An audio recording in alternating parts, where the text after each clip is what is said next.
Now to a Fox News alert. You're looking alive at El Paso, Texas, where we're following reports of an active shooter situation. The police department there tweeting a few moments ago that, quote, the scene is still active and warning folks near the Cielo Vista Mall area to steer clear. We're going to continue watching this story as it develops. Leland, as you mentioned earlier, still precious few facts known. One fact that we're getting right now is we're watching a police officer, and it looks like they are pulling out some of their larger weapons from an unmarked car there at the back of this mall. KTSM, which is the local NBC affiliate, now reporting that 18 people were shot inside the Walmart. Extent of their injuries unknown at the time. As we watch this, and you cover enough of these, you learn to read a little bit of the body language of the police. We don't see anybody running.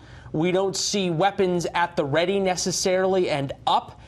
We don't see more SWAT teams coming in, etc. You wonder at this time if police believe they have part of this contained or at least understand what happened and aren't calling in more units. It's unclear where the Walmart that the NBC station is talking about is in relation to the entrance to the mall that would appear as though we're looking at on our screen. But this situation certainly changing now in the border town of El Paso. This began unfolding at about noon Central Time. So, Jillian, you'd imagine families out shopping. They're on a Saturday afternoon, getting groceries in the summer, getting ready for a wonderful weekend. And this mall sits just about halfway between the Mexico-U.S. border in El Paso and the airport. Looking at the live photos of the parking lot outside of the Walmart and the Cielo Vista Mall area, looks like a lot of cars parked there. You know, middle of the day, a bright, sunny Saturday. You got to think that a lot of families headed to the mall to take care of business, to get outside away from the heat, maybe to take their families there for an afternoon of some fun and shopping. This is certainly not what any of those folks were imagining for today, for this Saturday. Yeah, we have access to the El Paso police radio tapes. We have some producers listening to those, and we try to do that in these situations. Listen to them, try to glean what information we can, and also sort of check to see what's happened on those tapes before we put them on air. But we're working on those as well. I don't know if we have control over this camera or can talk to the photographer, but sometimes if they could pan a little bit to the left. We don't have any control over this picture, but we saw a number of officers. Some appeared to be in pretty casual clothes, shorts and T-shirts with bulletproof vests over them, walking towards the back entrances of this mall. The NBC affiliate reporting just this, that there was 18 people shot. The extent of their injuries is unknown.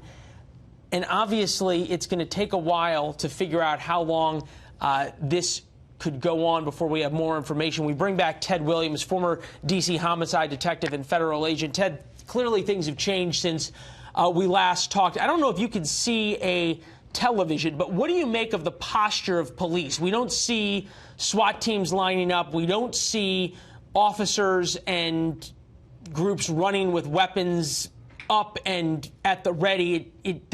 The urgency seems to have been pulled back a little bit, although we don't know if this is the main scene. Well, I'm not actually able to view the scene, but I can tell you this. If you do not see that kind of activity, it could very well be more likely than not that the shooter or shooters are down. I say that not having as much information as I would like to have, but normally, if in fact it was still a very active scene, you would find the SWAT teams in place, and it appears as though law enforcement seems to be in a lax state from what you've been able to see and glean. So therefore, it's more likely than not that the law enforcement on that scene are now in control of that scene.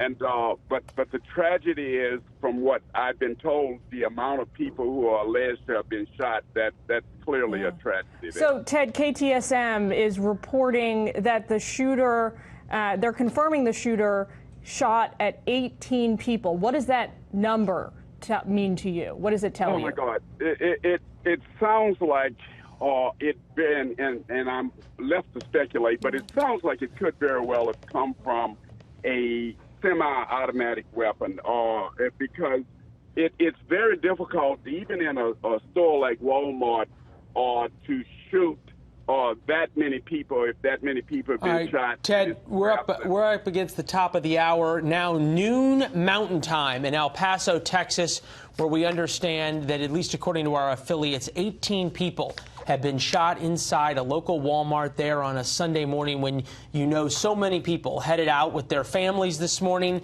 and with their loved ones to get ready for the weekend and to do their weekly shopping.